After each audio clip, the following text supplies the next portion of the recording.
And up next, someone else who we appreciate, who is an expat, is still a voter here, but is living abroad and is able to bring us a very important and unique perspective, which makes her contribution and her voice so important in this community. And I am so happy she's here this morning and able to join in the conversation. So, how are you, my dear Uh, Allie?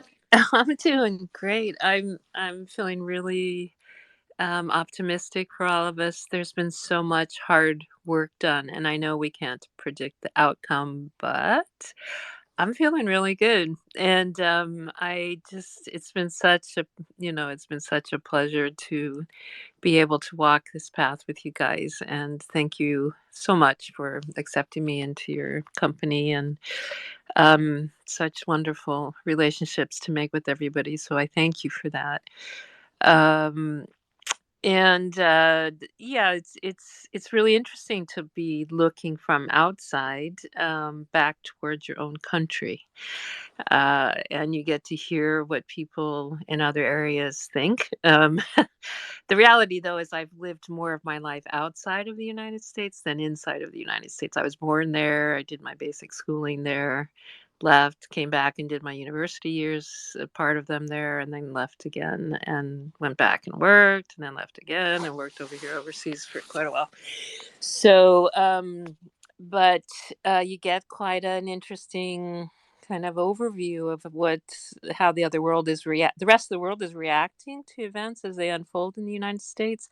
It certainly is a touchstone, and for many countries it's like the North Star, the idea of democracy and what does that mean.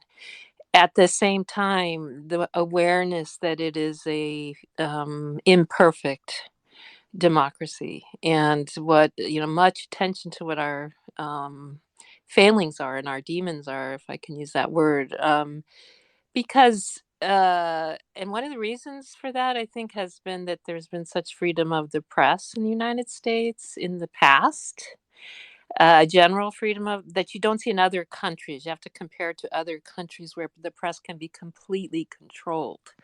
So all of our warts and all often are, right up on the screen every night, in around the world, in a way that is often not the same for other countries, because there's not so much interest in what happens in those countries that there would be interest, like the former Soviet Union, China, etc. They have censorship, so they don't broadcast the same way that the news, just basic news, doesn't get out.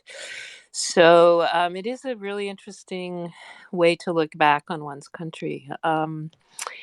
And I just want to say that everyone that I've spoken with, and I do have friends on a couple of different continents, and in a variety of countries that I keep close with. And it's funny because when the war broke out in Ukraine, some friends in Brazil and Latin America were saying, if you really need to come, you can come here. If Europe explodes, you can come here. And I was like, yeah, Southern Hemisphere is looking better.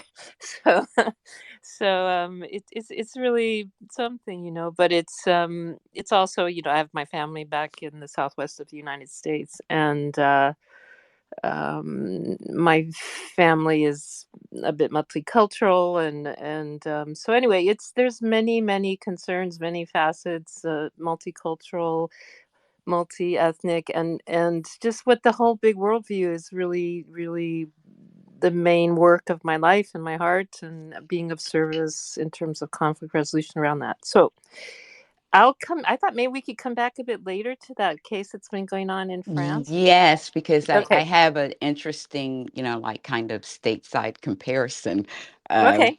Yeah. that I wanted to kind of throw in there. Not exactly the same, but I thought it Hmm. was interesting nonetheless. But Yeah. I want to speak to we, so far I've sent out some invites. No one's accepted, and I do understand. And I thank you all for being here.